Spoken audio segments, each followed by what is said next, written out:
नमस्कार साथियों। अभी यूजीसी यूनिवर्सिटी ग्रांट कमीशन यानी विश्वविद्यालय अनुदान आयोग का जो न्यू गाइडलाइन आया है, जिसके तहत जनरल वाले के लिए बुरी खबर है और ओबीसी वालों के लिए अच्छी खबर है। इसमें शेड्यूल कास्ट और शेड्यूल ट्राइब यानी एससी और एसटी के लिए कोई ज़्यादा खास प्रभाव नहीं पड़ता है, क्योंकि उनके लिए यह एक्ट जो था वो पहले से था। हाँ, किसी विश्वविद्यालय में यदि ओबीसी जहाँ शेड्यूल कास्ट और शेड्यूल ट्राइब के साथ यदि जातिगत भेदभाव होता था तो वो ओबीसी वाले और पहले जनरल वाले यदि करते थे तो वो ओबीसी और जनरल को इसके तहत सजा का प्रावधान था। अब सिर्फ जनरल का रह गया, अब एससी एसटी के साथ ओबीसी उसमें शामिल हो गया। लेकिन अब यदि शेड्यूल कास्ट और शेड्यूल ट्राइब के साथ यदि भेदभाव होता है तो यदि ओबीसी वाले यदि करेंगे तो उनको अब इस एक्ट से दूर रखा गया, तो उनके साथ अब उनको सजा नहीं होगी, सिर्फ जनरल वालों की होगी। इसलिए जनरल के लिए वालों के लिए बुरी खबर है, ओबीसी वालों के लिए अच्छी खबर है। जो एक्ट का दुरुपयोग यदि पहले यदि कोई ओबीसी ऐसा ओबीसी वर्ग यदि कोई है जिनके साथ यदि मतलब दुरुपयोग कोई कर सकता है, तो शेड्यूल कास्ट और शेड्यूल ट्राइब वाले यदि ओबीसी वाले को पहले इस एक्ट के तहत मतलब दुरुपयोग कर फंसा सकते थे, वो अब इससे बाहर है। तो यदि ओबीसी वाले यदि इस एक्ट ओबीसी वाले यदि शेड्यूल कास्ट और शेड्यूल ट्राइब को प्रताड़ित करते हैं, जातिगत भेदभाव करते हैं, तो उनके साथ अब ये नियम एक्ट अब कार्यगर नहीं होगा। उसके तहत अब उस पर शिकायत नहीं हो पाएगी। इसलिए ओबीसी वालों के लिए अच्छी खबर है, क्योंकि वो शेड्यूल कास्ट और शेड्यूल ट्राइब से बच गए। और जनरल वाले के लिए इसलिए बुरी खबर है क्योंकि अब जहाँ शेड्यूल कास्ट और शेड्यूल ट्राइब से उनको डर था, अब उसमें ओबीसी वर्ग भी शामिल हो गया है। लेकिन हालांकि फिर मैं कह रहा हूँ, इसमें विश्वविद्यालय के स्तर पर और यूनिवर्सिटी के स्तर पर जातिगत कहीं कोई भेदभाव नहीं होता है, कहीं किसी के साथ भेदभाव नहीं होता है। और यूनिवर्सिटी और कॉलेज लेवल में तो होता ही नहीं है। यदि कहीं होता होगा तो 0.001% होता होगा। लेकिन अब ब्राह्मणों के लिए एक अच्छी खबर है और ओबीसी वालों के लिए यदि देखा जाए तो एक बुरी खबर सरकार लेके आ रही है। भारत की राजनीति में पंचायत स्तर का जो चुनाव होता है, उनमें पंचायत स्तर की जो राजनीति होती है वो देश को विकसित बनाने के लिए, देश को विकासशील बनाने के लिए वो अहम भूमिका निभाते हैं, उनका अहम रोल होता है। पंचायत स्तर पर चुनाव में वार्ड परिषद, मुखिया, पंचायत सेवक और जिला परिषद के सदस्य होते हैं और ये भारत को विकसित बनाने में अहम भूमिका निभाते हैं। एमपी और एमएलए की जो संख्या होती है वो कम होती है और इसका मुख्य काम जो है वो कानून बनाने का है। ये गांव को विकसित बनाने की कार्य योजना में गांव-गांव पहुंच नहीं पाते हैं। इसके लिए पंचायत स्तर का चुनाव होता है ताकि गांव का जो मूलभूत सुविधा हो, नल जल, नाली गली, छोटे छोटे तालाब हो, कुआं हो, मिट्टी खुदाई हो, या मनरेगा जिसका अभी नाम हो गया बीडीजी राम जी यानी विकसित भारत गारंटी फॉर रोजगार एंड आजीविका मिशन ग्रामीण। इसमें पंचायत स्तर पर जो चुने हुए प्रतिनिधि होते हैं उनका अहम योगदान होता है और यही भारत को विकसित बनाने में अहम भूमिका भी निभाते हैं, यही भारत को विकसित भी बनाते हैं। और इसी पर अभी चर्चा भी चल रही है कि ब्राह्मण जो है वो पंचायत स्तर की राजनीति में राजनीतिक रूप से पिछड़े हैं, जबकि ब्राह्मण को सामाजिक और शैक्षिक रूप से सबसे उन्नत माना जाता है।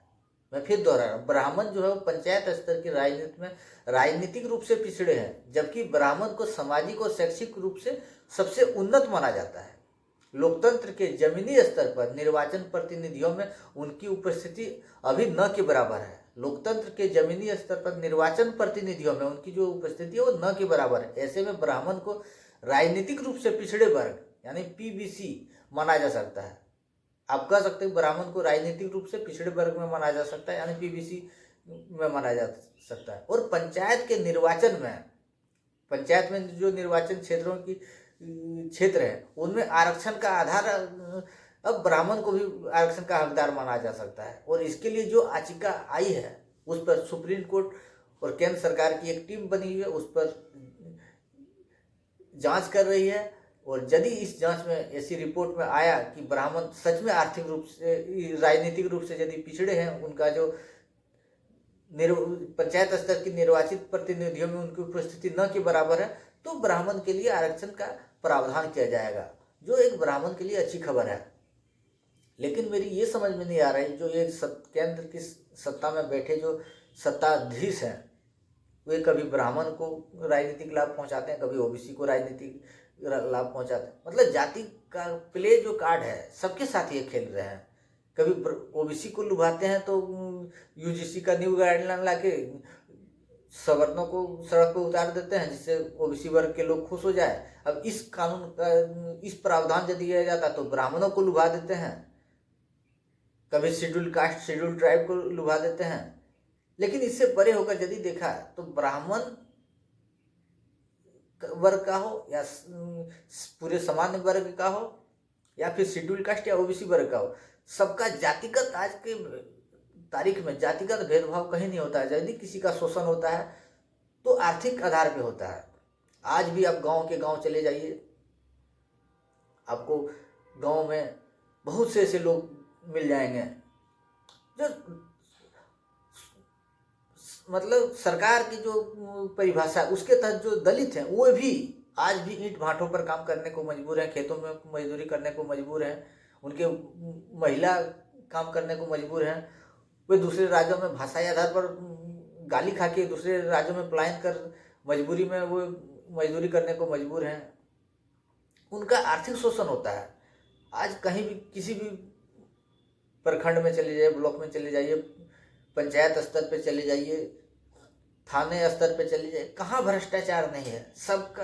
और वो भ्रष्टाचार में जातिगत भेदभाव कहीं नहीं होता है। वो आर्थिक रूप से सबके साथ भेदभाव करते हैं। आप थानेदार, आप कोई भी पुलिसकर्मी है, वो आपको माँ बहन की गाली के साथ अशोभनीय भाषा के साथ आपको सुशोभित करेगी। आपका हर रोज आपको मतलब ऐसा दंश झेलना पड़ता है प्रशासक के द्वारा कि आप मतलब अपने आप में घुटन महसूस करते हैं कि हम किस देश में आज़ाद हो गए। लेकिन इस पर किसी का ध्यान आकृष्ट नहीं जाता है। बस्तर के बस्तर जंगल उजाड़ दिए जाते हैं एक उद्योगपतियों को फायदा पहुंचाने के लिए।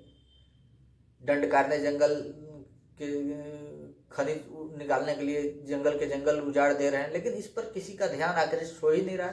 शेड्यूल कास्ट शेड्यूल ट्राइब को के लिए जो लद्दाख में लड़ रहे हैं देशभक्त, वैसे देशभक्त को देशद्रोही बता, सोनम वांगचुक को देशद्रोही बता जेल में डाल दिया गया है। अरावली को कभी परिभाषित कर देता है, कभी हिंदू हितैषी पार्टी बताकर अपने आप को, और गाय से गो मांस बेचने वाले से ही चंदा ले लिया जाता है। यानी कि जो मूलभूत मतलब जरूरत है आम पब्लिक को, उससे वंचित रख के अब आम पब्लिक को अब 10 से 15 हज़ार का लोन तक नहीं मिल पाएगा। 50,000 लाख रुपया यदि उनको लोन प्रोवाइड करा दिया जाए सरकार के द्वारा, तो वो अपनी आजीविका चला के मुख्य धारा में वापस आ सकते हैं। लेकिन उनके लिए सरकार का कोई योजना नहीं है। यदि योजना कोई है तो क्रियान्वयन नहीं होता है, और नहीं होने का कारण है सरकार गंभीर नहीं है, इसमें सरकार सक्रिय नहीं है, सरकार को इससे फायदे नहीं मिल रहे हैं, इस वजह से वे गंभीर नहीं है। जातिगत कार्ड खेलने से चूंकि जाति और धर्म का संवेदनशील मामला है, तो इसका कार्ड खेलने से उन्हें आसानी से वोट मिल जाते हैं। इस वजह से वो जाति और धर्म का कार्ड खेलकर आम जनता को सड़क पर उतार देती है। उस पर किसी का ध्यान ही नहीं जाता। जो शोषित वर्ग है आज भी मुख्य धारा में वापस नहीं लौट पाए, उनके लिए कोई योजना नहीं है सरकार की। रुपया जो है डॉलर के मुकाबले एकदम नीचे गिर गया है, इस पर कोई सरकार की योजना नहीं है। और इस पर यदि सवाल उठे तो सरकार पहले से ही जागरूक है, वो जातिगत और धर्म का कार्ड खेलकर लोगों को गुमराह कर सड़कों पर उतार देती है, ताकि उधर किसी का ध्यान आकृष्ट न हो। हम किस ओर जा रहे हैं? हमारे समाज में जातिगत आजकल कहीं भेदभाव नहीं। आप ठेले पर जाते हो, कभी कुछ खाते हो, कभी दुकान पे जाते हो कुछ खाते हो, नाश्ता करते हो, किसी होटल में जाते हो, कभी किसी का जाति पूछते हो कि आप दलित हो कि सवर्ण हो, आप धोबी हो कि बनिया हो? कभी कोई किसी का, आप किसी दुकान में कपड़ा खरीदने जाते हो, चाहे कोई भी किसी दुकान में जाते हो, कभी किसी का जाति पूछते हो? आप किस जाति से हो? आप इस जाति से हो तो आपके दुकान में हम सामान नहीं खरीदेंगे। कहीं कोई जातिगत भेदभाव नहीं। जातिगत भेदभाव सिर्फ और सिर्फ राजनीति में है।